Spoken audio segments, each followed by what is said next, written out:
Welcome, and I keep forgetting to write down any sort of opening Welcome. introduction for some reason lately. I'm going to blame it on the schedule of same day streaming. Welcome to episode 538 of an Unearthly podcast, streaming live on the 3rd of May, 2025, and featuring Lucky Day, written by Pete McTighe, and starring Shooty Gatwa as the Doctor and Verada Sithu as Belinda Chandra.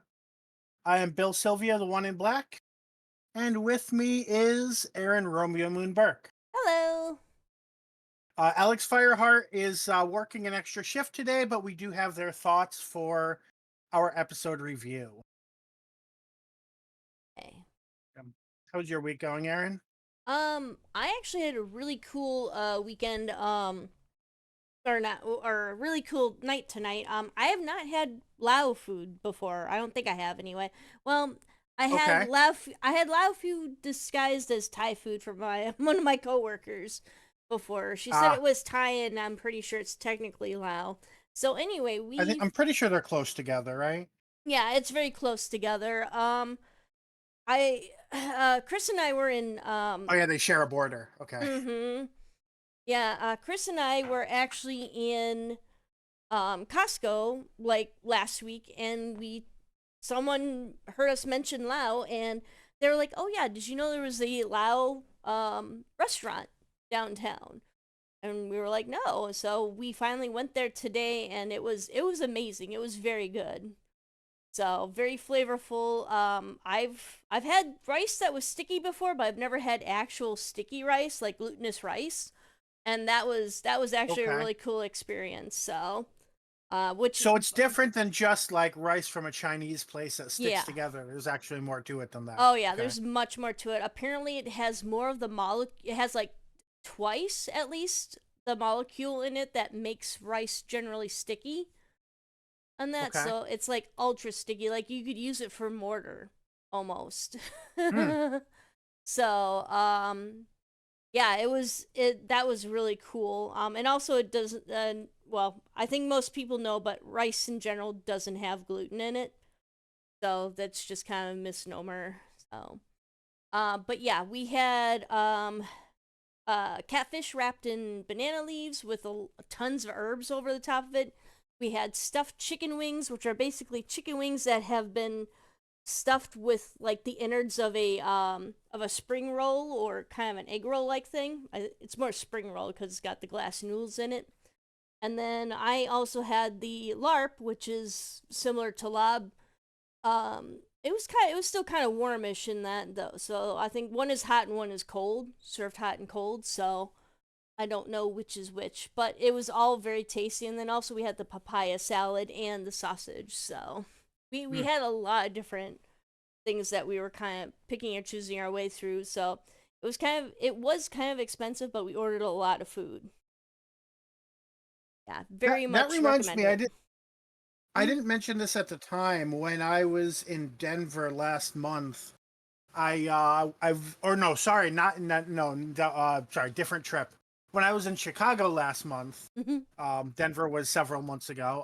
But I was visiting a friend that lives in Chicago, and she pointed me to I guess it's like fusion, multiple different East Asian and Southeast Asian cuisines. But one of their main things was, relatively authentic, ramen and related foods, which I had never been to a Japanese place other than sushi before. Mm-hmm. So I tried that out, and that was a pretty good experience. Definitely makes me want to, look at more like, authentic Japanese places. Yeah, there's some really good places up here in Madison. I like Ramen Station myself, although some people proclaim that the people working there aren't Japanese, therefore the food isn't as great. But I thought it was delicious when I ate there. So and then we've got a few other ramen places around here too. So And I'm also sure like not everybody in Japan is a great cook, just like not everyone in America is a bad cook. mm-hmm. So Yeah, it's one of those things. In it's not fact, causal.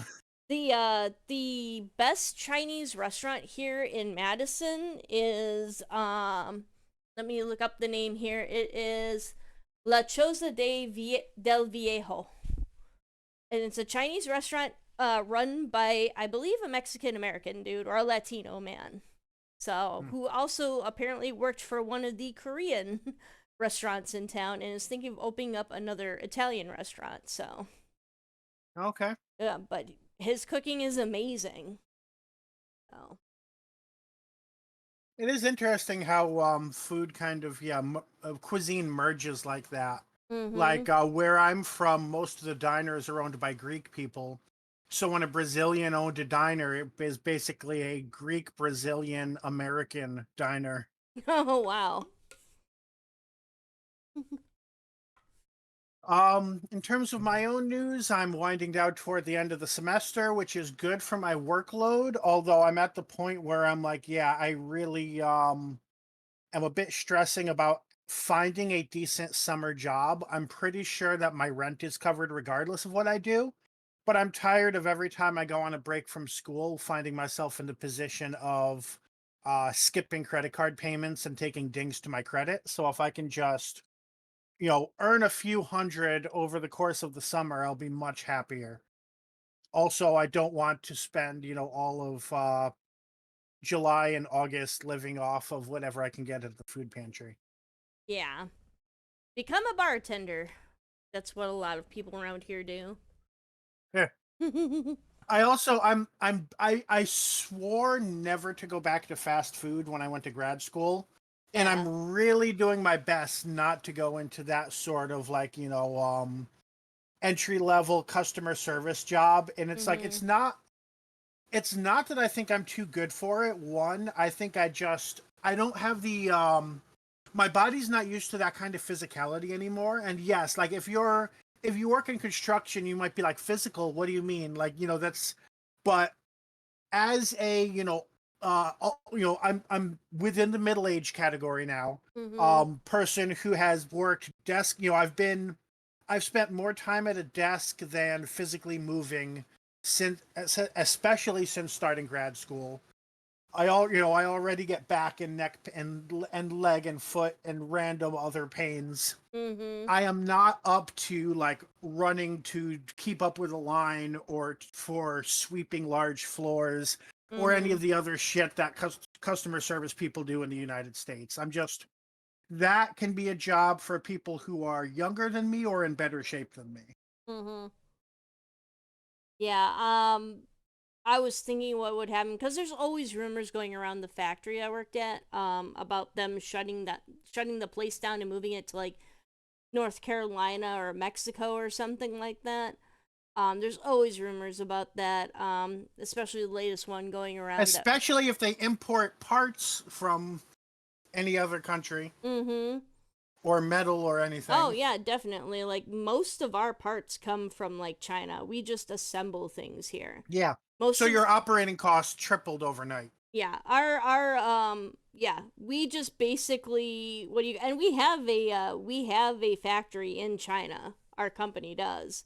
So, and we also have a factory that is supposedly like it's in Juarez, but then it's also kind of over the border in El Paso. And that I guess I forgot those two cities were kind of that close to each other. I don't know.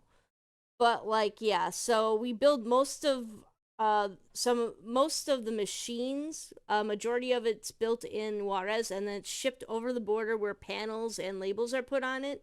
And then the label assembled in America is also put on it in El Paso, even though it was just the finishing touches that were put on it. So yeah, I don't know what they're going to do. I know they're going to be cutting costs and stuff, which could mean layoffs. It could mean the plant shutting down, maybe even temporarily shutting down. So I don't know. At least I can put my rent on my credit card now. Okay. That's a huge I mean, I don't know what your credit card situation is like and Mm-hmm. the stock market has done terror with credit cards, but if you have a limit then that's definitely good to have the option at least in a rainy day. Yeah, a lot of landlords around here are starting to go digital so you can pay via e-check. debit card Hmm. transaction, of course, physical check and money order, or you can for 10%, for a 10% fee, you can put it on your credit card. So Okay. probably isn't a good thing, but I'm sure there's gonna be Right, but it's people. definitely in an emergency. It's better than not having an option. Mm-hmm. Exactly. All right. Let's get go. On tonight's show, we've got the birthdays and news. We have one piece of geek talk, I believe. Then we have our episode summary, review, final thoughts, and ratings. So we'll start with the birthdays. All right. So April 27th, we have Jenna Coleman, aka Clara Oswald, and her variants from 2012 to 2015 turned 39. Then we had Joseph Milson on April 27th as well, who played Alan Jackson, aka Maria's father, in Sarah Jane Adventures from 2007 to 2008, turned 51. Russell T Davies as well on April 27th.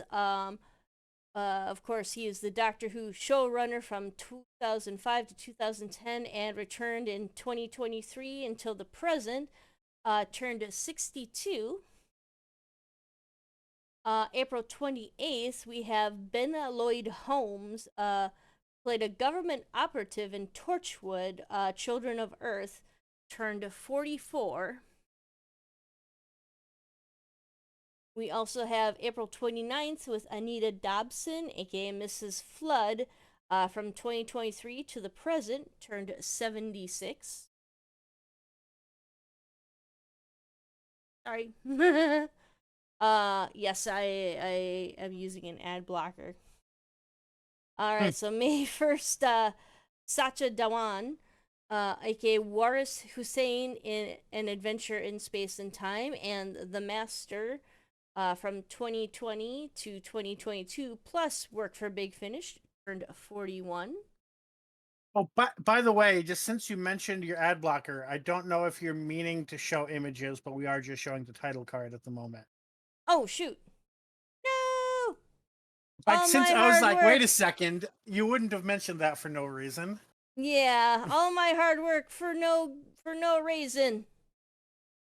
Oh, dang. We're just gonna hit like Joanna Lumley and all the other, Yeah. and like a Well, couple you of the could other skim. ones. I'm like, you can name them real quick if you want to validate your work. I mean, No it's pressure. just images. So I mean, Right. at least we captured the audio for it. Hopefully. Yeah. So May 1st, we had Joanna Lumley, the 13th Doctor in Curse of Fatal Death, turned 79. I know her from Absolutely Fabulous, where she played Patsy of Patsy and Adina. All right, and then we have. Oh, hang on. I got a better image of Dan Watts here. All right, we have Dan Watts on May 2nd with incidental music for 8 Sarah Jane Adventure stories from 2009 to 2011, turned 50. So, happy birthday to Jenna, Joseph, Russell, Ben, Anita, Sacha, Joanna, and Dan. Hey. Right. Moving on from there to the news. In the overnight ratings, The Well was watched by 1.86 million overnight viewers in the UK, which is up a quarter from the previous week's Lux. I would still, if anybody, feel free to comment in the YouTube comments or the Twitch chat. If well, I'm the only viewer in the Twitch chat at the moment, but in any sort of comments or tweet at us if you know a good source that actually gives us the sort of comparisons that DoctorWhoNews.net used to report. I would love to actually have some sort of meaningful analysis of the ratings rather than just announcing a raw number. Mm-hmm. Because people love to make wild assumptions based on raw numbers, and we just don't have the information at our fingertips. In the 7-day 4-screen ratings, The Robot Revolution was viewed 3 million times. According to the Barb, Doctor Who was placed number 25 in the viewing figures, or the way I typically report it, it was number 13 once you account for programs with multiple episodes. And one of those was the BBC News at 6. So I don't know what number drama it is. I'm not super familiar with British television. And again, we used to have, people report that to us and we would just repeat it. So we're not experts in that. Hmm. Moving on to the next time trailer. And at this point, I'm convinced that just the next time trailers are so short that I've been processing them only subliminally and not being consciously aware that they were there. Because the last 2 weeks, they were definitely on Disney Plus. And I just it took me a second to realize, yeah, I just watched that. So next week, the Doctor and Belinda visit Nigeria, and also there's a giant spider. Aaron, any reaction to that trailer? I like the fact that they're going to a location that we don't often see in Doctor Who. So that'll be pretty cool. Looks like the Mm-hmm. monster in question might be a mechanical spider. They have it right here on the thumbnail for Doctor Who. Oh, For yeah. the for the Um, for the video here on Interesting. YouTube. Why do you think it's mechanical? I can actually see an image of it. They have a still image of it right next to Shurigatwa's head. Right, but Uh I mean, oh, is mechanical. there You can certain see like features that you think are mechanical? yeah, you can see like the little light on the back of it. You can see nuts and bolts adjusted to its legs. It looks like there's maybe some pump Wait, hydraulics that in the light looks legs. like the TARDIS. If that's unless we're looking at different things. Toward the top of it, Yeah, towards the like the top of very it. top. I I don't think think that's the TARDIS. I don't know if that's the TARDIS or not. That looks like a light that's actually attached to the abdomen. Huh. Like to me, it looks like it's like the top 10% of the TARDIS. Like the rest of the TARDIS is inside the spider. Huh. I mean, that's possible, but like it seems like the light is kind of situated a little bit wrong Mm. unless yeah. Like I would think that the light would actually be coming from the top of the TARDIS and not like it looks like it's coming through like a doorway, like part of the doorway is still Right, sticking right. up. So maybe if the doorway, but Oh yeah, then there's no there's not the like light the little thing blue that's strobe typically on light the on top. top, yeah. Yeah. So like So it's TARDIS shape, but unless it's it's oh square. wait, I think I just got oh wait, I just finally like I got it up to higher resolution and then managed to pause a little bit. Let me take a screenshot of this and send it in the chat because I think this is might be interesting. Mm-hmm. Um, Here, I'll try to adjust. because I hadn't seen it really HD before, and then I just went as high HD as YouTube would let me, and Okay. went back to the scene. Yeah, cause like the thumbnail might be lower quality too. I'm gonna mark it as a spoiler so Alex doesn't actually click on it, not knowing what it is. All right, But yeah, so so that is as zoomed in I think as we're gonna get, and that kind of let there's me like legs, so maybe it's like a house or a store. There's like a little store sign, so maybe this is a really zoomed out of like a little convenience store type building. there we go. I've got it up on the stream now, so let's see here. Oh wow, I can actually zoom in and like grab around and Hmm. there's a pair of legs sticking out of there. Yeah, yeah. Actually, I It's say like that someone's butt based and on that pair waist. of legs, that's too small to be an actual regular sized door, unless yeah, maybe it's like a control unit or something. Like with the zoom in, you see like rivets and things. So the idea of Mm-hmm. this being mechanical definitely seems a lot stronger in Yeah. HD It than it definitely did looks like a at store, potato quality. and then it looks like little shoes and little legs here. It looks this looks actually looks like the bottom half of the doctor. Like maybe Yeah, he's dashing into the doorway real quick before he falls off the spider. right. Huh. Yeah, so that's really interesting. So this is definitely not like a pure modern day or pure historical. I mean, there hasn't been a pure historical in Doctor Who in Let me ages, so that's expand no this so that our surprise. people can actually see. Yeah. That's kind of what we're looking at right Hmm. now. But to go on to other things. Yeah, the fact that this in Nigeria, actually, this is a story where the Doctor being black is going to make a probably a difference in a different way than being in Miami. Yeah. And oh I'm yeah, the trailer is 14 seconds. So definitely definitely like barely barely consciously notice if you're just like kind of, sitting on in front of your TV, not paying like super intense attention. yeah, I'm just readjusting things here. My Hmm. window for the for everything's kind of messed up. There we go. Think that'll be good for now. And All right. it is always hungry, we must feed it. So maybe they've been like making some sort of sacrifices to this spider to appease it. Mhm. Maybe somebody's using it to extort the whatever location. It's probably like has to do with missing persons or something. As far as I can tell, wait, is that I don't I don't necessarily see anything that tells me that this is historical. I don't know if this is modern day or what. Granted, I don't claim to be an expert in Nigerian fashion. Mm. Um, I'm trying to figure out. I don't think that's the Doctor with the like modern clothes and modern watch there. I think it's some other guy. Maybe if I turn the sound on. No, never mind. The sound on these trailers is always misleading, so I'm not going to make just Mhm. judgments based on that. But the guy at about 6 seconds in, I'm pretty sure is not the Doctor and is in pretty modern clothes. Hmm. Looks like a barber.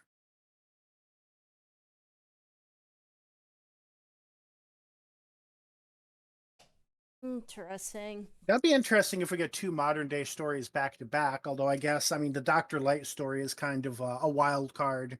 It doesn't really necessarily fit into the patterns. Going up to the Always six. hungry. It must be. Ah, shit! No, no, no! Stop that! Ah!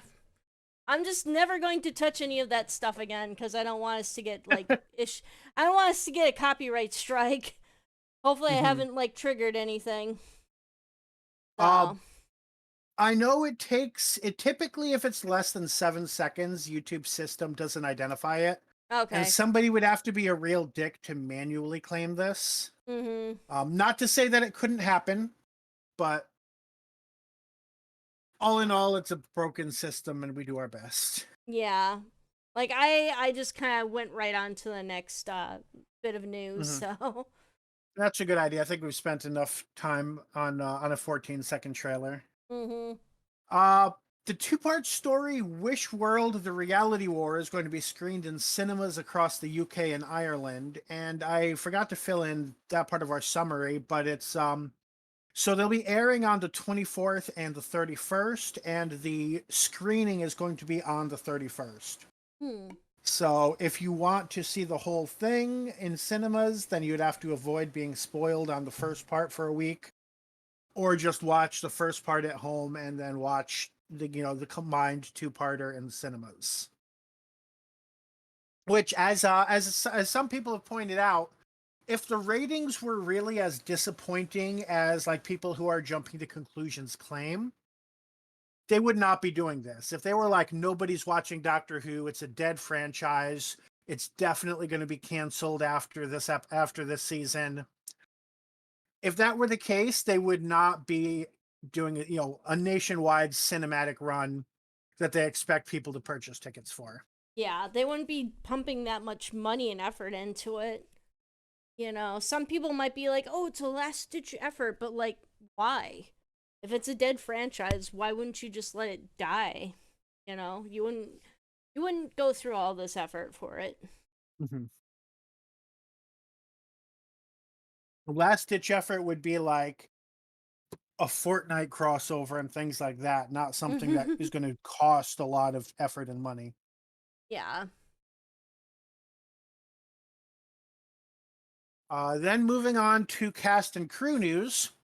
In past years, we have discussed the Eurovision UK jury spokesperson, who represents the UK's jury's vote during the grand final of Eurovision. As a U.S. listener, you might liken this to someone like Lil Jon representing Georgia's vote in the Democratic National Convention. That was a viral moment. This is hopefully with less, world-shaking consequences than something like that, but it's a very similar sort of process, I believe. This year, current Doctor Ncuti Gatwa will fill the role. The grand final will air on the 17th of May, which coincides with the Eurovision themed episode of Doctor Who, the Interstellar Song Contest.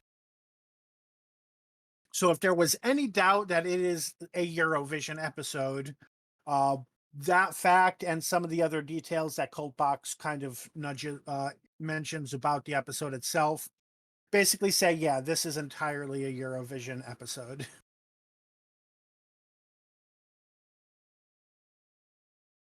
And then our final piece of news on the 29th of April, Big Finish released the Companion Chronicles Families.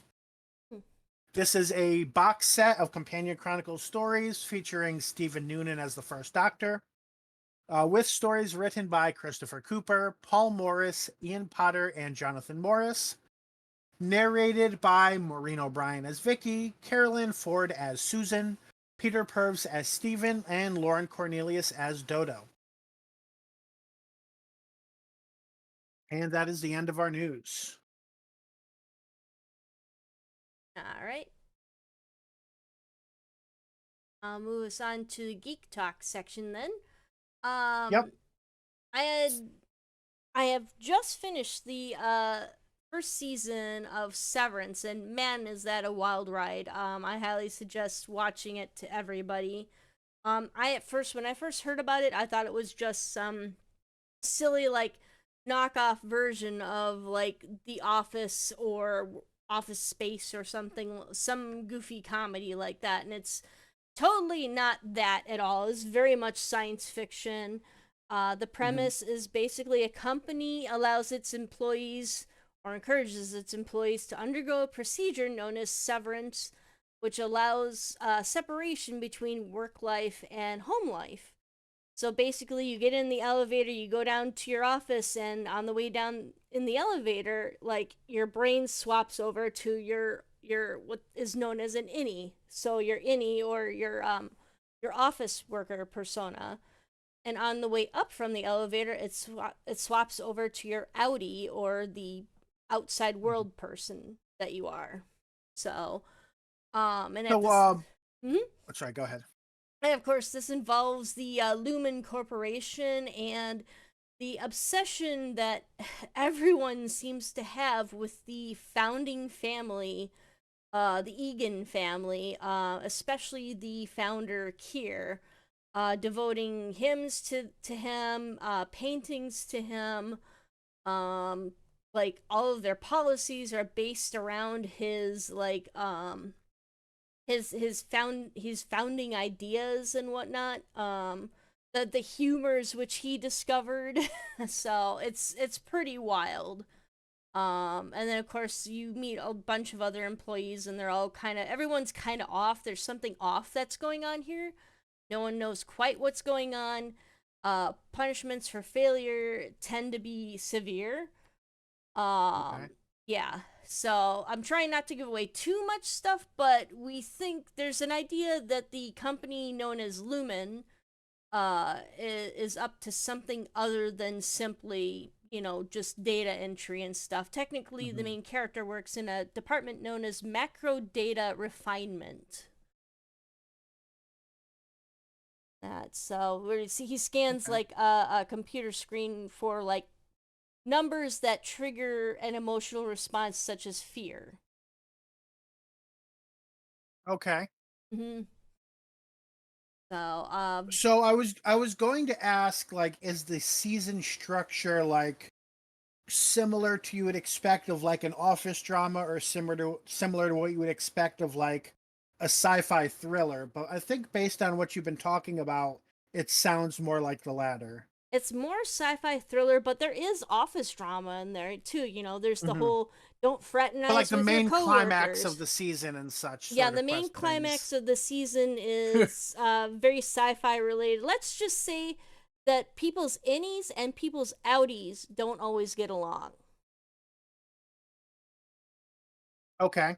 to the point where yeah.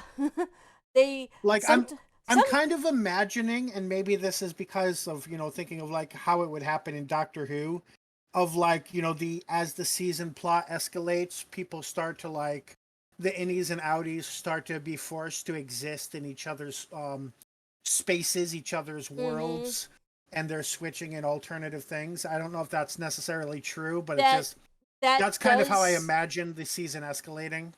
that does kind of happen, and like I say, people's innies and outies don't always get along to almost extreme circumstances where one is trying to murder the other. Hmm. So it's definitely a show to pick up. It's in its second, I think its second season just finished.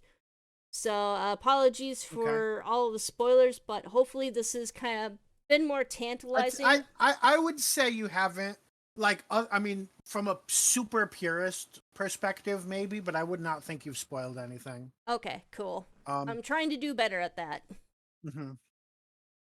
Yeah, and I can tell like you're trying not to give any details because for fear of like going too far in one direction. Mhm. um as a social psychologist, I have to ask, does this do with like any sort of interesting questions about like the nature of personality and like nature versus nurture sort of things, or none of that? Mm, it does deal with emotions like grief. Like, is this, if you, for example, if you if someone in your life dies and instead of seeking like a therapist's help, you decide to undergo a you decide to become severed, you undergo the severance procedure so that your outer life, or like the life where your person knows that your loved one is dead, doesn't exist in the office. Like, the office you doesn't even know that that person died, doesn't know that they even existed. So it gives Hmm. you some kind of reprieve from the grief. Would that be a healthy way of handling that kind of grief, It's, that kind of that emotion? that sounds a lot like, yeah, like especially from a fictional perspective, how things like dissociative identity, aka formerly known as multiple personality disorder, Mm-hmm. tends to play out in things. So this seems like a kind of sci-fi take on that perspective then. Yeah, definitely. So that's one question they ask. The other question is, if your any hates being in the office, why would you punish them like that? Why would you do that to them? And what kind of a person is your outie to do that to them?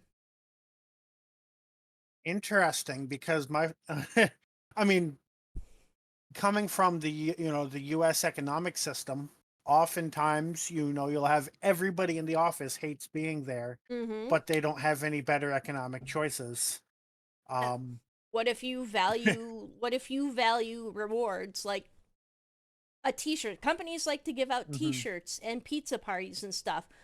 What if the office version of yourself really loves those rewards and doesn't seem to care about their outer life? They're fine and they're busting their butt, mhm, trying to get every reward they can, and they're perfect office mhm. people and everything.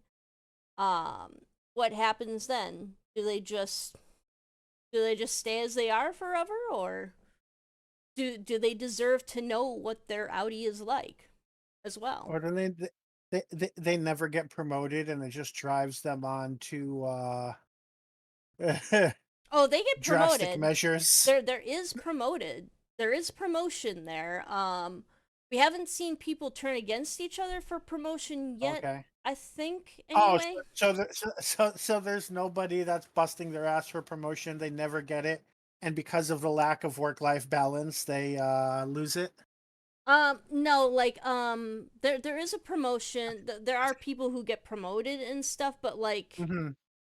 I guess it doesn't matter to some people. Yeah. Like, for some people, it's just getting the stuff, like the little finger Right. traps or the company coffee mug for doing so much work so perfectly. Mhm. and stuff. Al- So Although you've I think got, this is inadvertently getting into plot questions that we yeah, may want to exactly. wrap on. Yep. Yeah, I'm trying not to get into spoilers, but like it is Yep. a very good show. Better than I thought it would be, and I highly recommend it. So, Cool. mhm. How long is the season? Seasons I believe are 9 episodes long, or at Oh, least the it's on. I first don't even season know if I was. can watch things that are on Apple TV. You Uh, can. I added the channel to my Amazon account, so you can cancel it. You get a 7 day trial anyway. You can oh, cancel it okay. after that. So, I canceled my Amazon Prime account. well, I'm sure you can get it separate from Amazon too. Yeah, I think it's yeah. an app that you can put on your phone or your TV or Hmm. something. So, I don't think you need an Apple product in order to watch Apple TV Plus anymore. Right. Okay. Alrighty. Moving on to Lucky Day. I guess I'm up for the summary since Alex is not here, and whenever you can give me a countdown, I'll start. I forgot to look up a stopwatch. Ah, All right, let me back to window 2. All right, and go. all right. The Doctor and Belinda briefly show up in 2007 to vindicate. They introduce themselves to a kid named Conrad, and then they fuck off for the rest of the episode. Conrad grows up, becomes a podcaster, and has the fortune of encountering Ruby Sunday. First, he sees an untold story from season 1 in which Ruby and the Doctor avoid. I think they were called a screech, if I remember right. Mm-hmm. Which I probably should know that. That's kind of important to the episode. Who kind of marks their prey with vomit and then hunts them over time. As a sort of way of like picking a single piece of prey and then chasing it so that the adrenaline seasons the meat. Very like sci-fi premise, right? Mm-hmm. Um, Very the it Doctor and Ruby premise. leave. Mm. And then Conrad eventually finds Ruby again, invites her to his podcast. They talk a little bit about the experience as much as Ruby is willing to share. It turns out that Conrad was marked during this adventure, and the Screech is hunting him. Unit captures him, but Ruby goes to give him uh, a a sort of antidote or blocker or whatever you want to call it.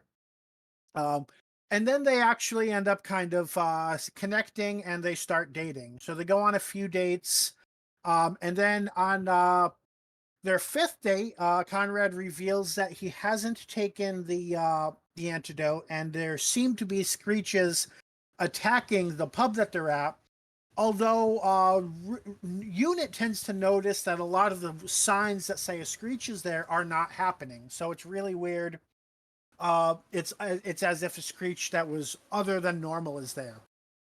However, eventually, the screech reveals itself. Ruby convinces Unit to come. And then it turns out it was all a sort of prank by Conrad and his friends, who are part of this right wing group who's convinced that Unit is a lie that exists just to as a way to steal tax money. Um, so Unit begins to face political pressure as a result of this.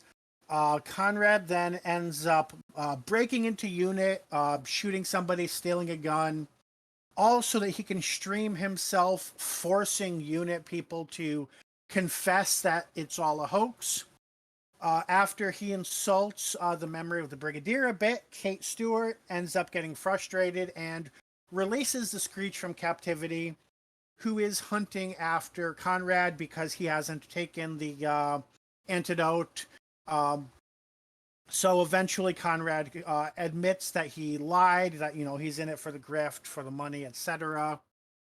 So Ruby tases the Screech. It Conrad hasn't really learned a lesson, but he does get bitten one last time. In the end, everybody is okay. Everybody recovers in the hospital. Then the Doctor shows up to Conrad's prison cell to basically lecture him about, being a giant jackass and also like being mean to Ruby. In the meantime, Conrad tells the doctor Belinda's name, so it turns out the reason the doctor knew to find Belinda in episode 1 was because Conrad told him to. Uh, Conrad is still a dick, so he tells the doctor he'd rather, go back to prison than to have to accept the doctor as reality.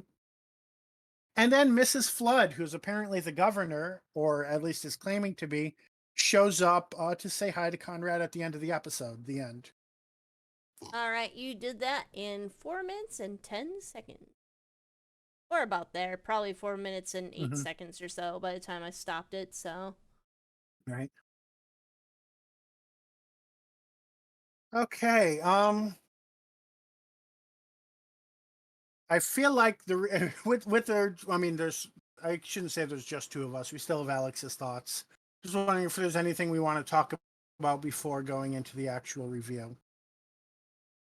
I would say um, Mrs. Flood seems to be kind of, if anything, less like Susan Twist and more like Missy, how Missy kept kind of just like showing up at the end of every episode mm-hmm. without actually being a part of each episode. It kind of seems more like that's the role she has compared to any of the other quote unquote mystery boxes that we've had over the past 20 years.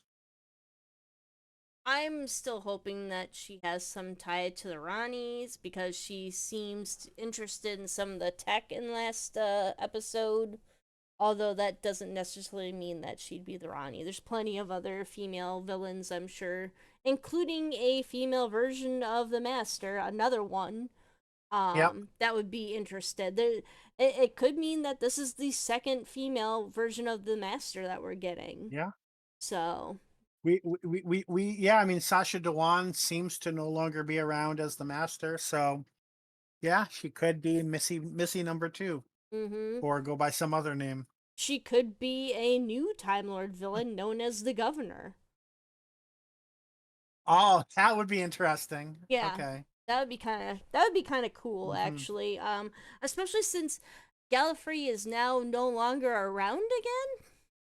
I'm Although, well, confused on that.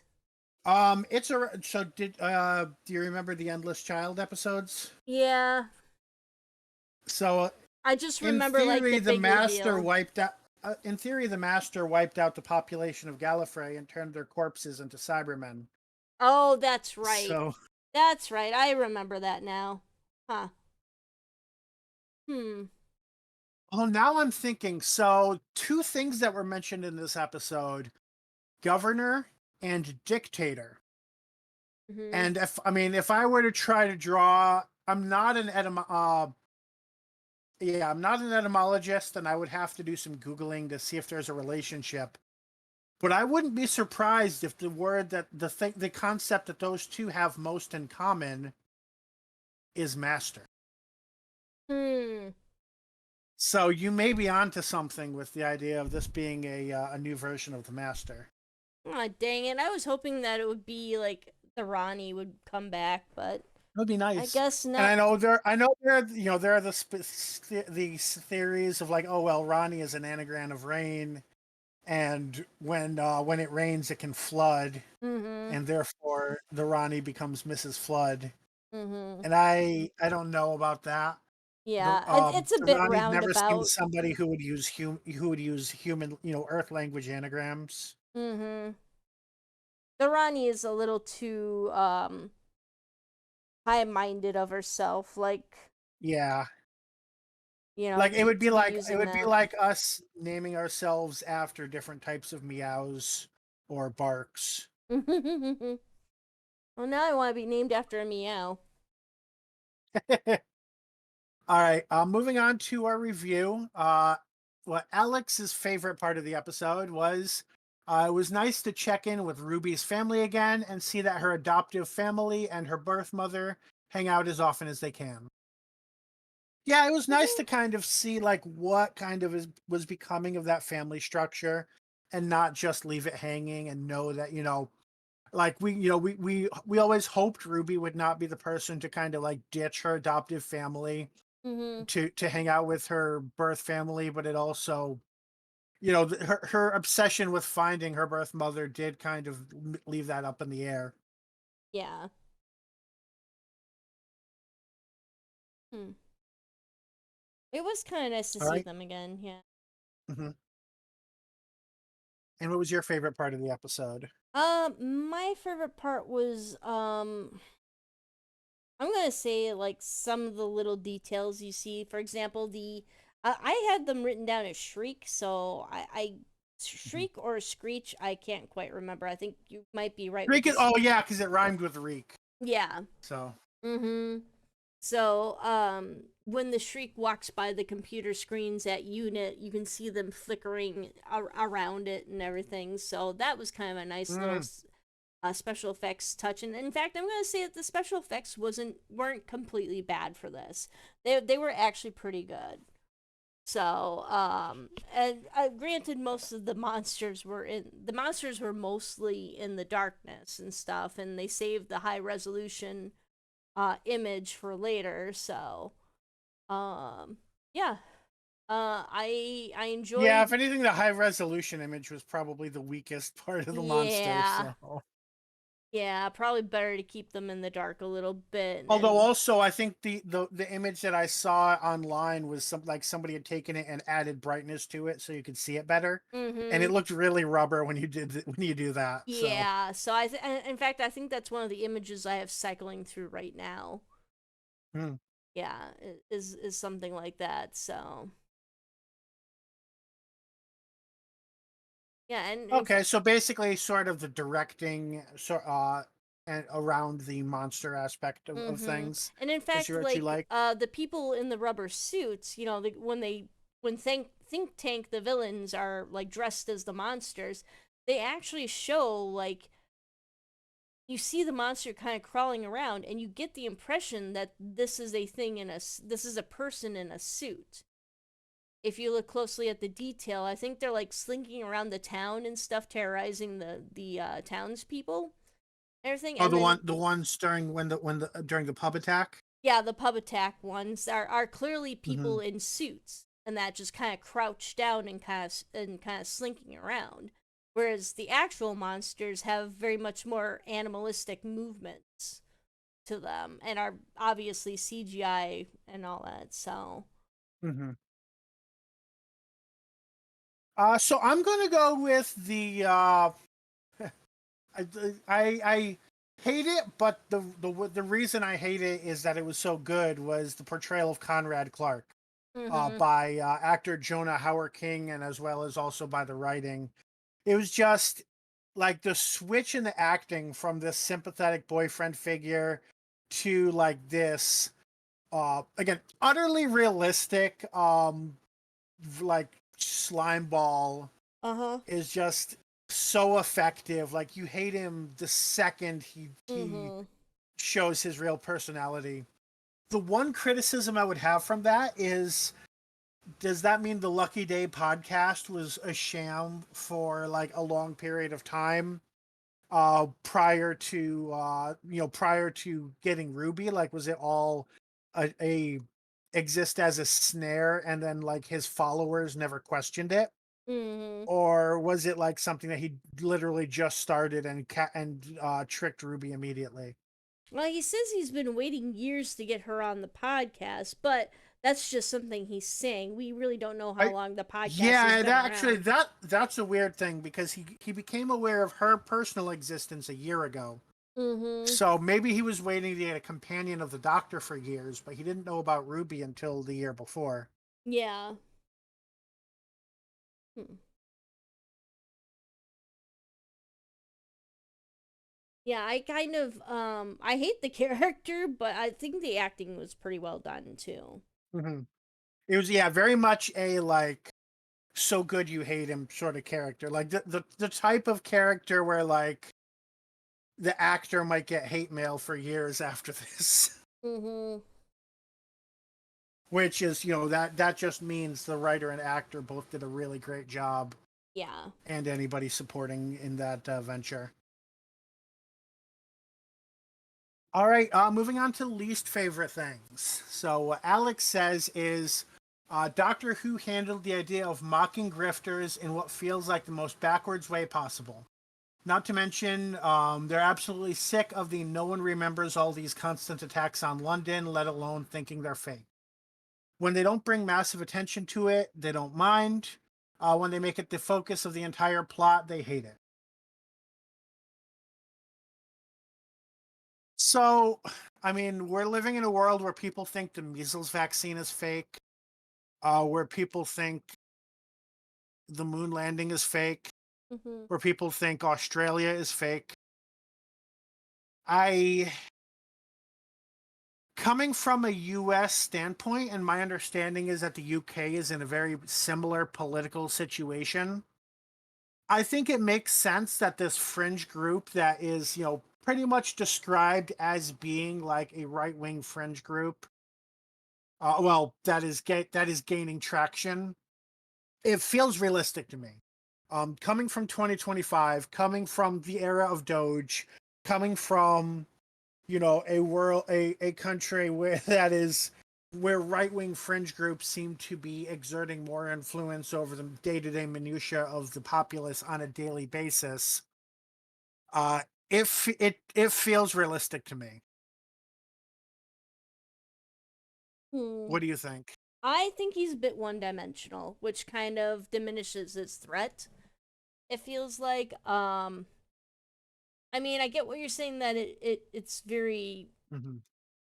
reminiscent of what's going on today, but like Yeah. it's kind of And I guess specifically about the like no one remembers all these constant attacks on London or yeah, thinks they're fake. he's a little too dismissive of everything. Like even when he has his arm bitten off, he's dismissive of it. And a lot of the stuff that I've been seeing on my podcast is people aren't they're not quite that stupid. I mean, there are people turning around and saying, "Hey, what's going on in the USA is not good and I don't support this." I've had coworkers admit that they regret voting for who they voted for. Um yeah, I feel like having him so dismissive of everything, while it does try to like represent what's going on here, it also threatens to make him one dimensional and diminish the threat that he actually presents. So I almost wonder if it would have been better to watch Agent Jordan Lang's radicalization so that we could see some of Mm. more of the new some of the nuances of this type of conversion, um, this type of That radicalization. that's interesting. Yeah, because Agent Jordan Lang is the one listening to the podcast becoming radicalized. So the podcast itself is we can only assume that Ruby's not heard of it, which is kind of silly because if she's Hmm. going to guest on a podcast, she's probably going to listen to an episode or two before she goes on it, right? Well, I don't think they specifically said like Lucky Day podcast, but there Uh was huh. like like Jordan Lang listened to like a variety of Oh like they yeah, said like a whole echo chamber of yep. A whole disinformation and echo chamber. radicalization. Mm-hmm. Yeah. Yeah. Like I think it was connected to the think tank idea, which it's still Mm. unclear like how think tank was represented with the Lucky Day podcast. Yeah, like I think his story would have been a bit more interesting, especially since. But then that also falls apart because he actually has seen this stuff. So why would he believe that it's fake? I mean, Right. he's I mean, seen the monsters, he's seen the aliens and mhm. stuff. Like he's probably had to deal with them personally at some basis. Um, but yeah, I don't. It feels a little too cut and dry for me. I mean, I think although saying that, I mean, there are doctors that don't believe in vaccines, yeah. so which I will say, like, it was interesting how at the beginning of the episode, I was like, oh, she's finding out her boyfriend is an anti-vaxxer, Mhm. and then the mid episode twist happened, and I was like, oh, it's so much worse than that.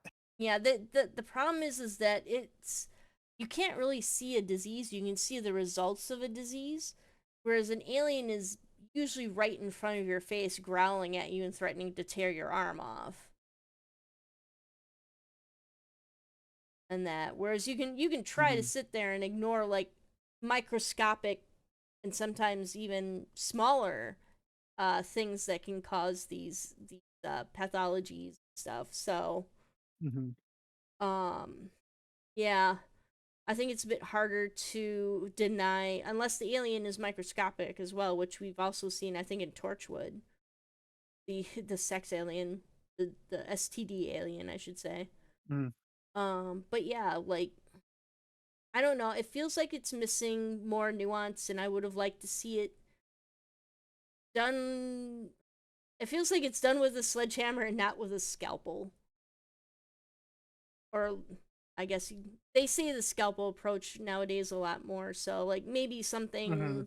something a little more delicate to help kind of grow this story a little bit more uh in a complex way, I should say. Especially after the last episode we had, which was so good. So I was actually pretty disappointed in this one.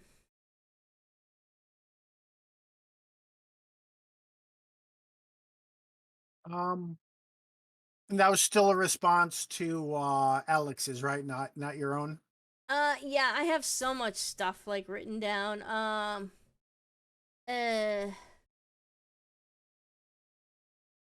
I'm gonna go ahead and say, oh my gosh, yeah, there's a bunch of stuff, and I think Alex kind of makes some notes about some of the things that I want to say too.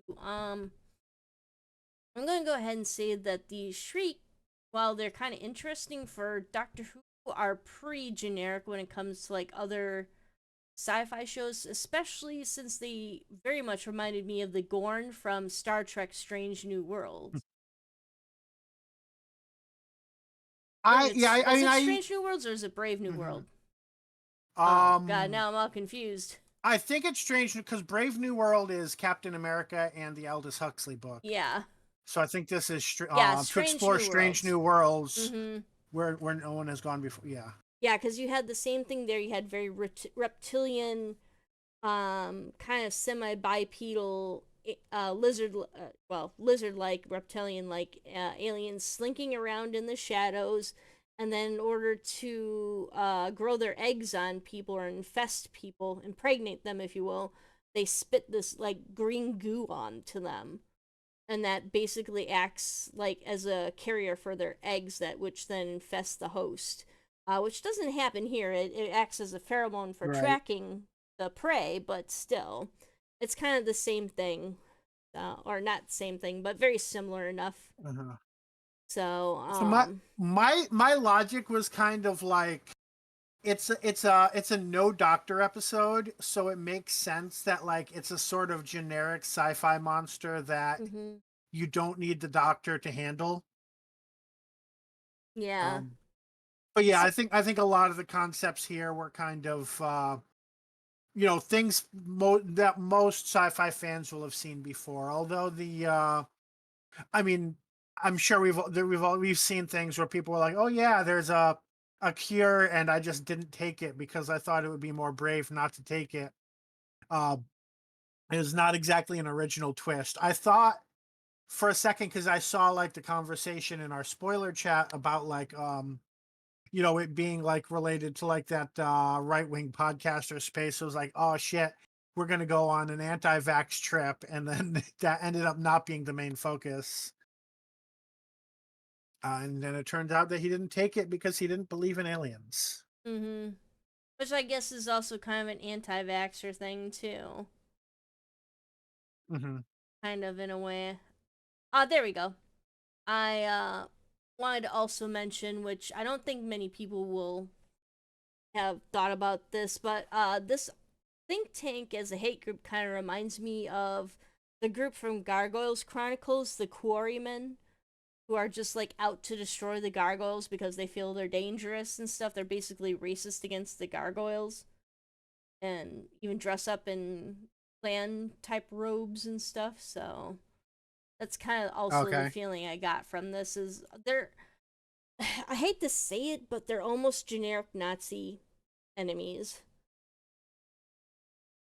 I So, mean, I know, like I saw people saying that they thought maybe it was well, people were saying it was prescient, and I don't know enough about UK politics to compare them, but they were saying it was like an analog for like parties like the Reform UK Party, which Mm-hmm. apparently just won like the same day the episode aired. Apparently, also had great electoral success.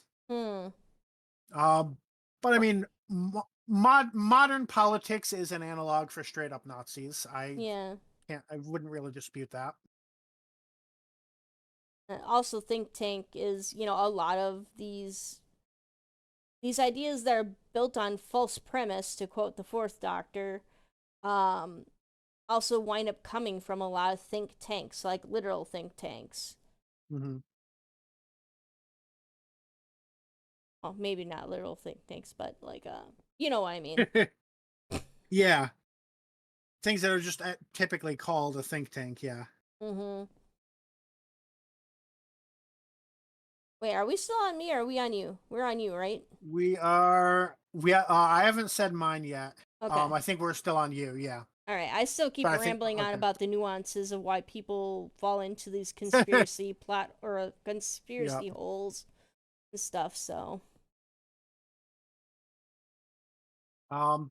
So yeah, for me, this may not be like the most well thought out, but honestly, like this may just be where my mind state is at the moment. But honestly, what I disliked is that this episode was fucking traumatic. mm-hmm.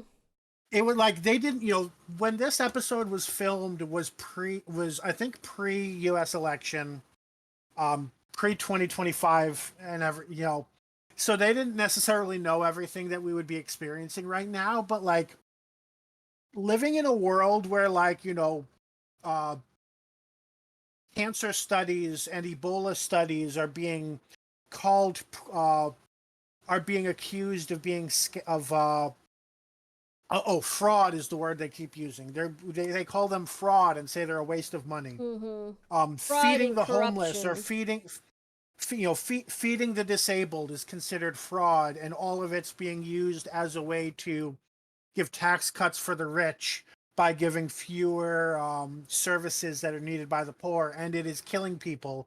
So seeing the like, oh, this is a scam, this is a fraud, all of that stuff was fucking traumatic. Like it was hitting Mm-hmm. way too close to home, and I was just like, I had to stop like a couple of times and just like do stretches and like do housework. Which I get, like that's something I've been saying too much because I need to be back on my meds and I'm not because I can't afford to go to the doctor. Um, Lovely. so yes, like Doctor, I've been more susceptible to stress and anxiety lately than I should be. But yeah, like I was like, holy, like this is. I thought I was watching Doctor Who, not watching, the daily news. Yeah, exactly. That's the feeling I got because I listen to these daily podcasts every day, like Breaking Points, Midas Touch, bunch of other ones too. But yeah, it's just like I see all this stuff in real life. Do I have to see it in my entertainment too? And then you realize, well, a lot of other people's entertainment is this. And I mean, and on that note, like that brings up something I was trying to figure out when was a good time to mention it is, who is necessarily the audience? Um, like, so the thing that I had noted was like every time Shirley is in an episode, Mm-hmm. something specifically about being disabled is brought up. Either like people are accusing her of fake, actually twice she gets accused of faking it. There's the whole experience of like the stairs.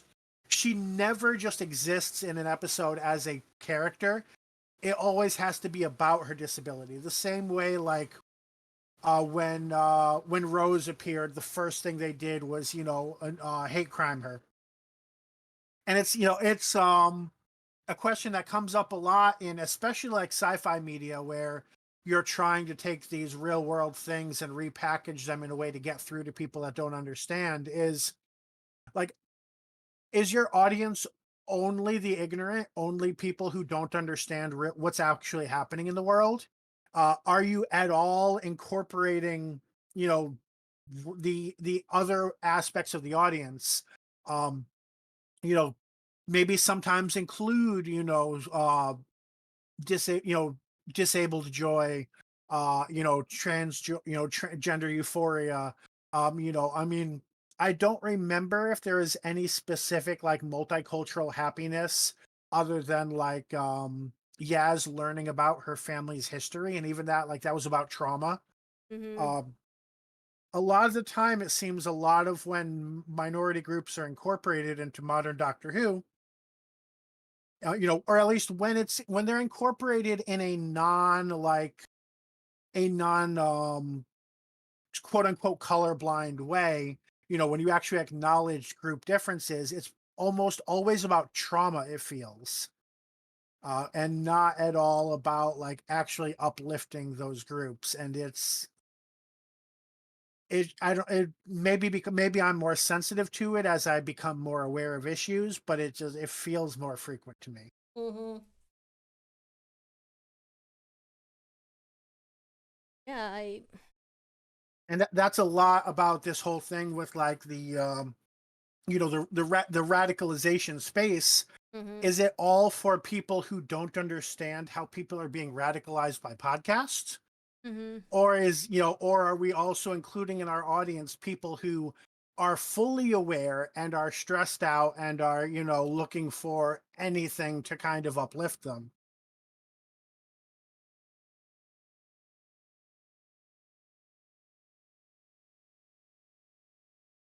I.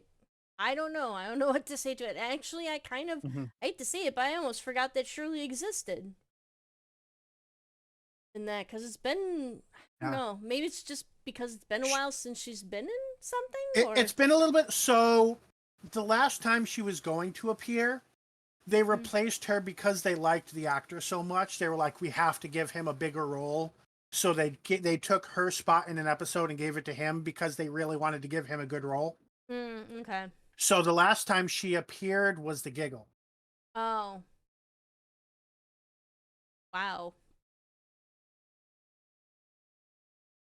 I, Otherwise, she would have been basically appearing once or twice a year since her introduction.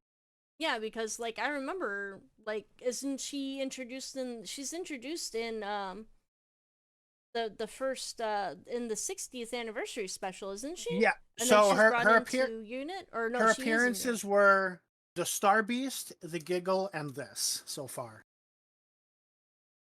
And in the Star Beast there's the scene that's like, oh, everybody's running up the stairs, and somebody goes to say something, and she's like, just go. And then in the Giggle is when like everybody is like, oh, they're having their worst impulses like brought to the surface, and Kate is like, I've seen you walking. And then of course in this episode where we have Conrad, just kind of on your point of like proving how one dimensional he is, even though this is realistic. I will stress I don't think it was unrealistic to be one dimensional, where he's like, oh, she's stealing tax benefits for being disabled while lying to us. And that's been all of, and that's not the only thing she does in those episodes, but there's never been an episode she's been allowed to have that did not have something like that.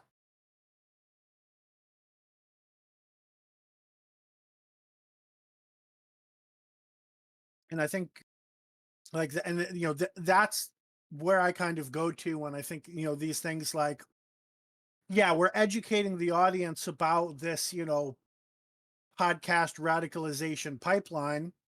And I've been I don't deal as much in a lot of that, but like from whenever I talk to people in their 20s, they're basically like, yeah, all of the men in their 20s watched these podcasts and then like became mini Andrew Tates. Mm-hmm. So like I have no doubt, unless all of them, unless nobody, unless all the data is lying and the people I talk to don't know what they're talking about, I have no doubt that it's true.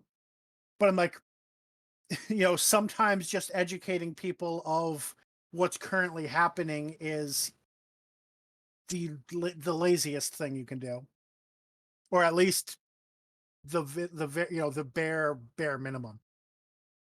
Yeah, like I'm just hoping that the podcasts that I'm listening to are right and are somewhat right and stuff is kind of finally falling apart like real quickly and they're just kind of scrambling to hold it together. I just yeah. I hope that is the case and that doesn't get worse. Mm. Something happens Uh, that keeps everything together. mhm.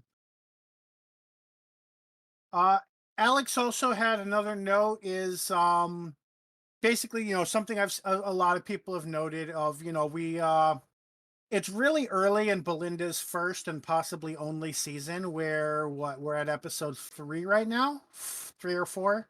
4, yeah. And so we have an episode with virtually no Belinda and a lot of Ruby. So yeah, and I feel like something behind the scenes happened with that where they were like, we want to tell this story, but we didn't know if we're going to have Millie Gibson or something. Like, that's the only thing that makes sense to me. Because, and I mean, I guess this episode kind of explains why she stayed off the TARDIS, basically, that she was traumatized. And they didn't know if they were ready to tell that story or they planned to tell it later. But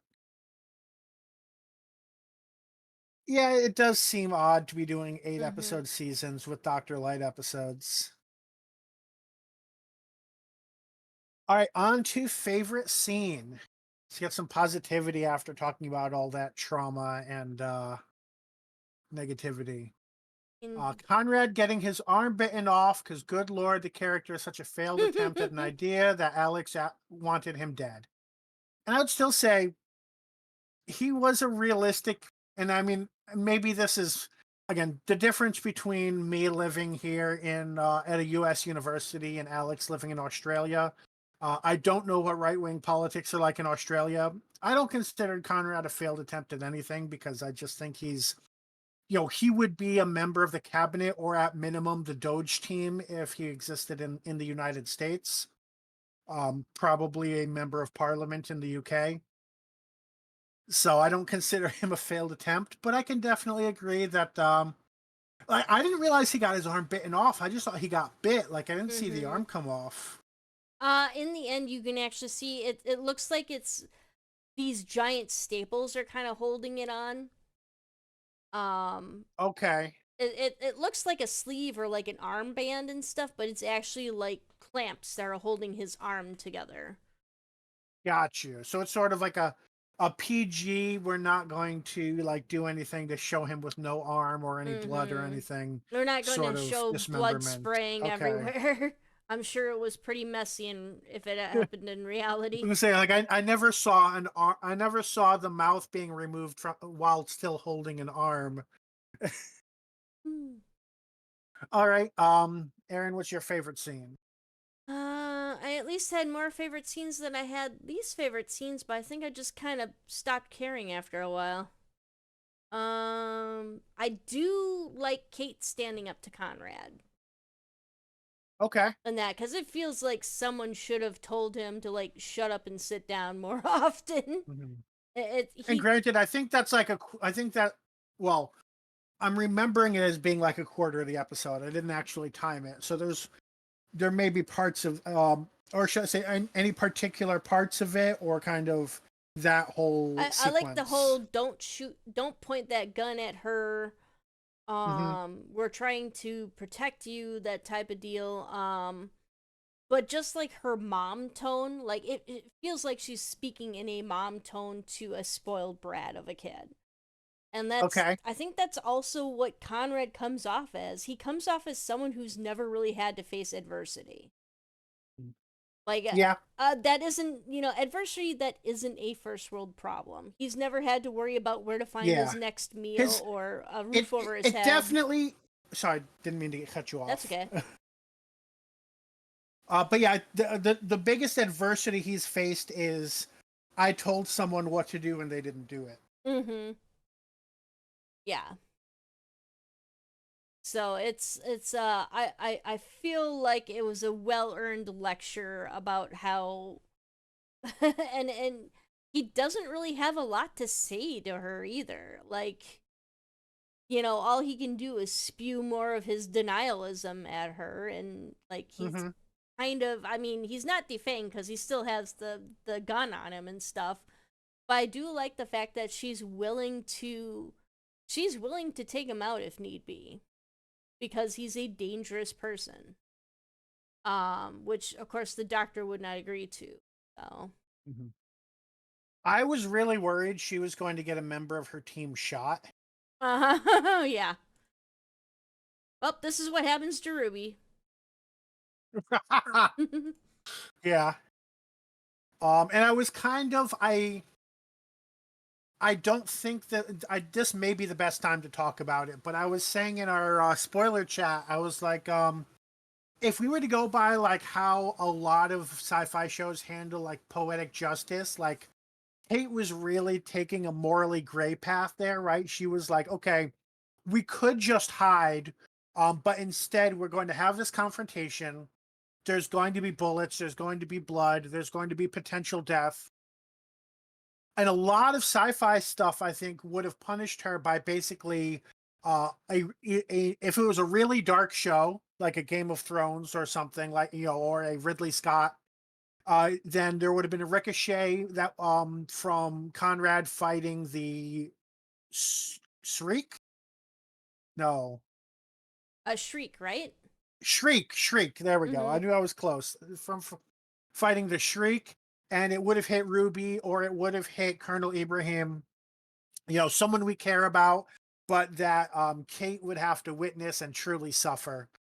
If it were a more standard kind of show, a Star Wars, a Star Trek, a Doctor Who with a different writer, a ricochet would have hit Kate, and basically, her for having the hubris of being willing to have this confrontation and of not like taking the safe route Mm-hmm. and of being willing to kill him, she would have died, and so would Conrad. Instead, what happened is we went what I think is the route less taken in Doctor Who. I'm pretty sure this was a just this once everybody lives moment. It Mm-hmm. wasn't a Moffat everybody lives by magic moment. It was a bunch of people, several people wind up in the hospital. A few people could have been placed at risk but weren't. There were no ricochet shootings.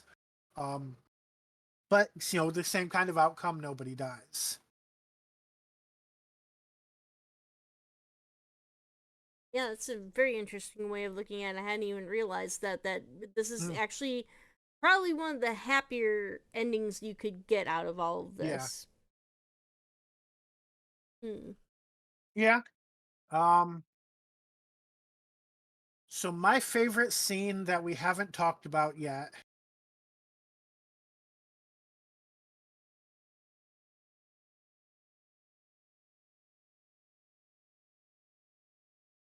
I think I like Ruby being kind of the hero at the end. I think like Kate was very much like, they basically got to the point where they're like, okay, we're not stopping to listen to what Kate has to say at this point because she seems to be keep escalating it.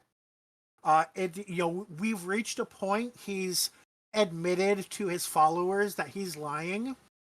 Now, letting the Shriek attack him anymore would just be executing him. And we're the good guys. So that's when she takes the taser. She has a badass moment, although not like an ace level badass, but as a civilian level badass. Um,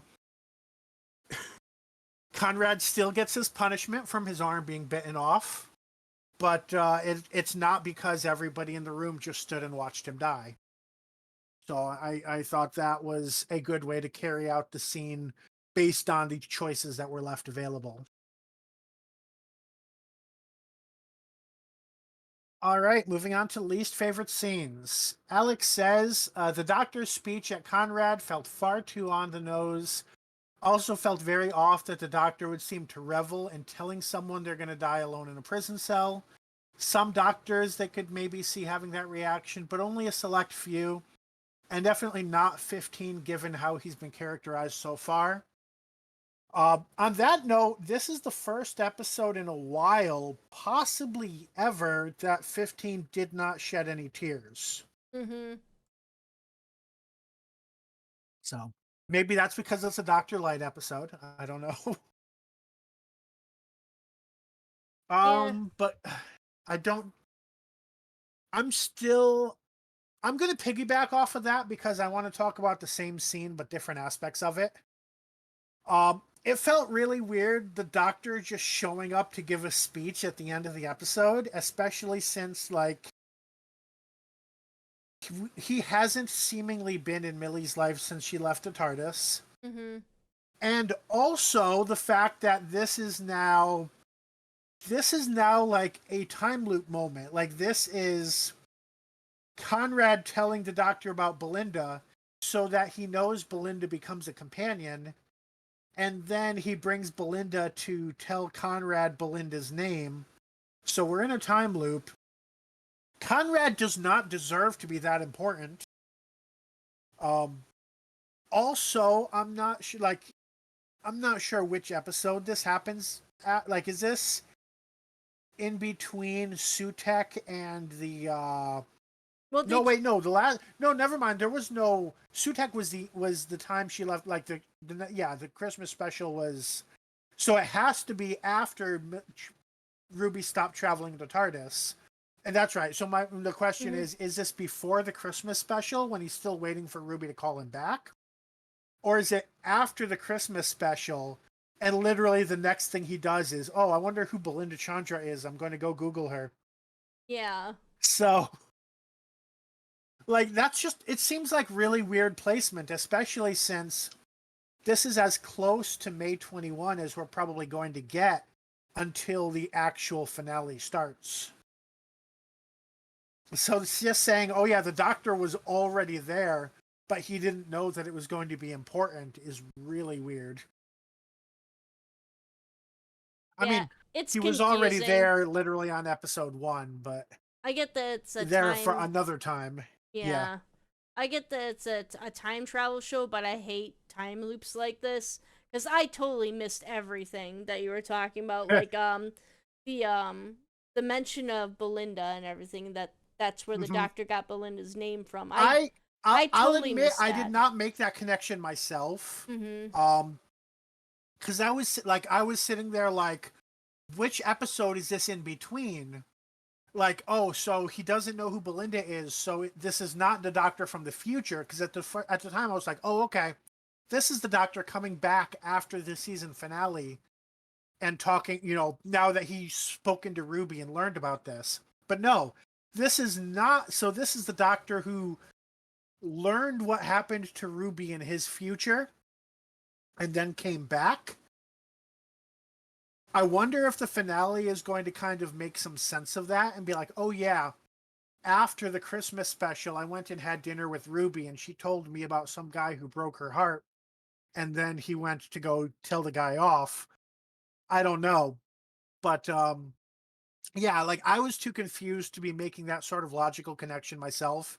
But like sometimes when I'm sitting here like doing the news or like making the title card, I'll like look at the discussion on Twitter, like after I've formed most of my own opinions, but before I've watched the episode a second time.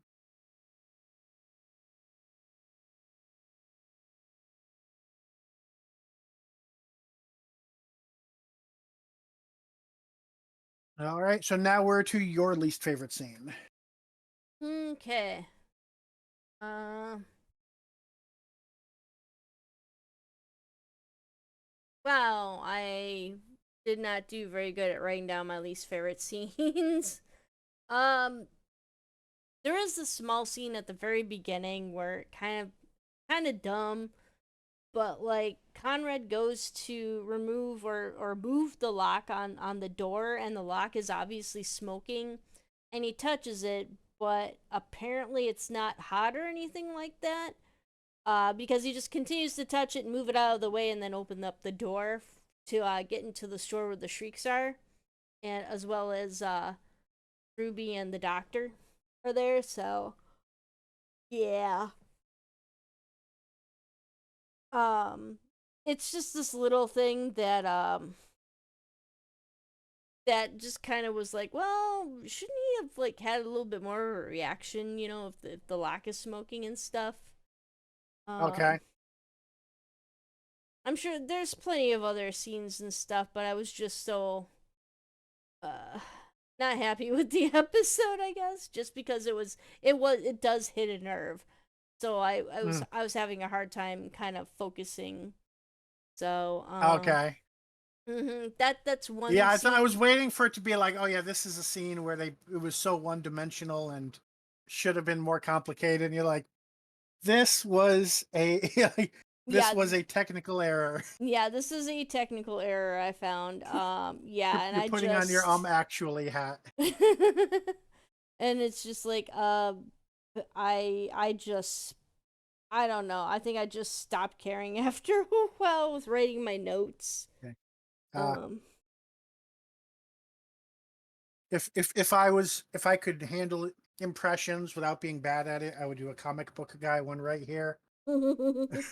it's just like, well, actually I hated everything in this episode. Like, oh, I can't do that because there are some good parts to it, like with Ruby's family Hmm. at the same time. But at the same time, I also don't really care about Ruby's family, too. You know, Hmm. she just came off as a one dimensional, well, not quite one dimensional, but she's kind of done and over with, and I don't think she merits the Rose treatment. Because, like, we have already seen this done with Rose, where she keeps coming back and everything, I think so. this is a little closer to the Martha treatment where she showed up in that two-parter or those two connected episodes in series Mm hmm. 4. Yeah.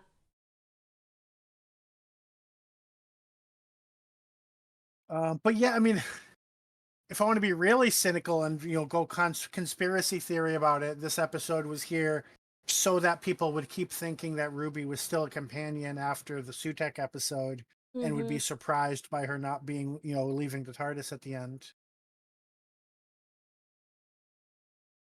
All right, let's go on to final thoughts. And what Alex says is this episode is a bungled mess of ideas that would have been far better served not involving Unit or Conrad being a radical right wing politician instead of some random schmuck turned grifter. Pete McTighe is now 2 for 2 in bundled execution of idea, given he also wrote Kerblam. Okay, harsh but honest. How about you, Aaron? Um, this is the further notes, I guess. Yeah, final thoughts, last thoughts before the ratings. I already kind of stated my final thoughts in that I think Agent Jordan Lang's radicalization would have been more interesting. They could have thrown maybe a Dalek or a Cyberman or something in there that features, emotional and mental manipulation as well as an actual conversion into a monster. Um, it could have been better served that way instead of Agent Jordan being the victim of another of a grifter, basically. But I Mhm. guess that's also drawing a direct parallel to them. But we've seen it so many times. Like, I almost wish that there was a Dalek or a Cyberman behind Conrad, like controlling Conrad and trying to get him to control other people. Because that's usually how the Daleks and the Cybermen work, but I think this is just supposed to be kind of drawing a parallel between these extremist like monsters, or these monsters that hold these extremist beliefs in the Doctor Who universe, and like the human monsters that hold these extremist beliefs and stuff. So Mhm. um I don't know, like. And that's what they did in the 60s where you would have this like um yeah, you would have this like real like dictatorial person and they're also a collaborator with the Daleks or with the Cybermen. Like, especially with Power of the Daleks, and I don't know, like Genesis of the Daleks too, obviously. So I Hmm. guess it would be I was thinking retreading. Master Plan. Yeah, it'd be retreading a lot of that old kind of those old plot points, but sometimes the Hmm. oldies are still pretty good. Maybe if they'd gone with something like that, that way it would at least feel a little bit more entertaining instead of like you even said yourself that this felt more like the news than it did Doctor Who. Hmm. And like it kind of gave me an icky feeling, and I didn't enjoy this. Like it's they're these are points that need to be made, but like Doctor Who has been making them for ages now. To be aware of, radical groups trying to manipulate you into your own self destruction. They've been doing this for years now, and they've been hiding it behind well written stories. And unfortunately, just this is just not a well written story, in my opinion, anyway. Okay. So I'd say my opinion is not as harsh as either of yours, and I mean, Twitter seems to be loving it, although maybe that's literally just like the very small sample that I found by clicking on accounts that I've been recommended. Um, I will say though, it definitely like this coming in the same episode as the alpha male episode in episode one, and it definitely feels like the political references have gone from being about general concepts to being about like really specific, this is what's happening in the news this week. And on one hand, maybe that's a sign that times are, maybe that's concern by the writers that like times are bad and we need to like really make things obvious. But at the same time, it's not as thought provoking. It's there's a lot more one-to-one allegories, Mm-hmm. and yeah, it doesn't have the cushion that that stuff that makes you like, oh yeah, I really want to go home and watch Doctor Who. You're like, well, it's like that feeling of like watching a Black Mirror episode where like, yeah, Black Mirror is really well done, but am I in the right headspace to handle Black Mirror right now? And Mm-hmm. Torchwood gets like that. Doctor Who is not really supposed to get like that. And sometimes, like this is an episode where like you need to be in the right headspace to handle it. And that is a little concerning for Doctor Who. Um, I do think it was pulled off realistically, but maybe too realistically. Really, I mean, if you were to take out the idea, oh, the aliens are people in suits, and replace them with any other conspiracy theory, right? Flat Earth, um, you know, uh, vaccines, anything like this is something that could play out. I mean, shit, Pizzagate, where somebody snuck into a pizza joint Mm-hmm. and shot a bunch of people because they were convinced that of conspiracy theories, really happened. Yeah. Right. So Conrad is not an unrealistic character by that sense. But is he too realistic? That is an argument I could accept. Is that he's too realistic, and that maybe we're moving, into Torchwood territory. All right, let's move on to final thoughts. Alex says didn't think they were going to go this low, but 2.5. You mean the rating? Is that? Oh yeah, Yeah, he sorry, I said said final final thought. I meant thoughts. rating. Rating 2.5. Hmm. Aaron, what is your rating for this episode? My rating, because I was gonna go 2.5, but I think just kind of thinking it over a little bit, I got to be a little bit more generous, just because the Shriek are kind of creepy and kind of fun, like the Gorn are in Star Trek, Strange New Worlds. So I'm gonna go 3.0. 3.0. Okay, so of this, I'm definitely going to be our high rater. But I'm still trying to decide how high I want to go.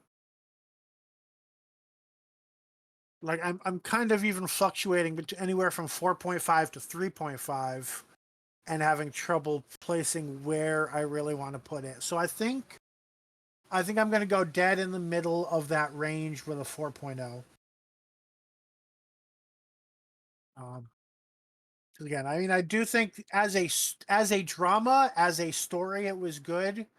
Um, the question is if it's family television versus adult television, and if it needed more to be, really sci-fi. But of course, this is a non-doctor episode, so maybe they wanted a Torchwood feeling. That brings our average to 3.17. So 3.17 out of 484 things, and yeah, I still need to update that. Is in the range of 392 to 396. It is on par with the Pandorica Opens the Big Bang, Robot, and Arc of Infinity. It is better than Rings of Akhaten, Cold War, The Awakening, Vincent and the Doctor, and The Girl Who Waited. And it is not as good as The Daleks' Master Plan, The Highlanders, The Stones of Blood, Time Lash, or Planet of the Giants. So I think a lot of those are at you know based on the way we discussed it, fair comparisons. Alrighty. And then, well, so first off, please let us know in the comments what you thought of this week's episode if you've watched it. Don't forget to like the video, subscribe on YouTube to get our exports each week, or follow us on Twitch to get notified when we stream. Any predictions that we haven't already made? We kind of talked about Mrs. Flood already. Next week we have. I need to get the episode. Oh, we have. Yeah. We have the story and the engine. Any predictions? For next week, it looks like we might have to deal with some African folklore, maybe. What was it, the spider god? Oh shit! Imagine if this is an Anansi episode, that would be Yeah, amazing. an Anansi episode, yeah. So maybe we'll be getting something like that. I'm just excited to see kind of we're going to what it's a pretty exotic location that still a lot of people don't know much about. So I'm curious to find out more about it. Nigeria, right? Yeah, Mm-hmm. So going and into I'm not sure Nigeria. the specific colonial history of Nigeria. I'm not. I'm sure it was colonized by Europe, but I don't know the more precise details on that. Mm-hmm. It would be interesting if we go into a little bit of that history. That would be it would be nice to get, and I definitely like more educational episodes about history Mm-hmm. than just about modern political science. Mm-hmm. Yeah, definitely it'll be interesting to see what this is about. I don't honestly know what else other than maybe we know there's a hint of human sacrifice. Like it's Hmm. or possibly human sacrifice. The creature needs to be fed or it needs to be fed or something like that. So it looks like there's a shop on top of it that the doctor gets sucked into or someone gets stuck in. I think Oh. I think in the trailer it almost looks like people are being sucked out of that. Hmm. So I wonder if that's the doctor being like sucked into the vortex Yeah, because there's or a trying giant. not to be. Yeah, there's a giant web around the spider too. So, Hmm. hmm. The web of time. Yeah, I don't know. We'll have to wait and see. Um, I think based on our past podcasts, I think this is the episode I was predicting we would get our next Chaos God. Hmm. So I don't necessarily. I mean, we seem to have. This almost seems more like Time Lords and their enemies if this is a mechanical spider existing in the Mm-hmm. space time vortex. But it would be cool if it is another. I mean, we're due for another Chaos God at this point. Although, again, I don't think the Doctor-lite episodes are counted in that same sort of way. Hmm. So maybe they're saving that for Eurovision. But if it's Oh my Eurovision, it'll gosh. literally be the week before the finale. So I hope not. Yeah, and also Eurovision music that kind of sounds like something the maestro might get into, even though they've already defeated the maestro pretty much. Right. Yeah, so that's another reason why there should not be a Chaos God that episode, because it Mm-hmm. would kind of have to be the Maestro. Yeah. So I don't know. I don't really know much about what's going to happen to the next one, and I'm kind of happy with that. Like I don't know what to think. So I'm waiting for all these little twists and turns to lead to something. And on that note, next time we continue with the new series with The Story and the Engine, written by Inua Elums and starring Shuti Gatwa as the Doctor and Varada Sithu as Belinda Chandra. And I just realized that our opening this week, I didn't even think to swap out their names with Millie Gibson as Ruby Sunday. Too late Oh, now. oops. We'll see you then. Bye bye. Uh,